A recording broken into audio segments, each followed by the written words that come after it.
ও, আয়সা পড়ছো? হ্যাঁ। দিছো ভ্যাকসিন? হ্যাঁ দিছি। হাতে কি অনেক ব্যথা পাইছো? আরে না, অনেক ভালোবাসে এবং যত্ন করে দিছে, কোনো ব্যথা লাগে নাই। ভালোবাসে যত্ন করে দিছে না? হ্যাঁ। ব্য- হ্যাঁ। ব্যথা লাগে নাই। উহুম।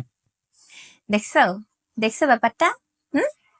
অন্য মহিলারা ইনজেকশন দিলেও ব্যথা লাগে না, অথচ আমি যদি মুখ দিয়ে একটা শব্দ বাই করি তাহলে সেটা তোমার সুয়ের মতো বিন্দে, তখন ব্যথা হয়ে যায়। কখনো মাথা ব্যথা, কখনো পায়ে ব্যথা, কখনো কলিজায় ব্যথা, কখনো বুকে ব্যথা।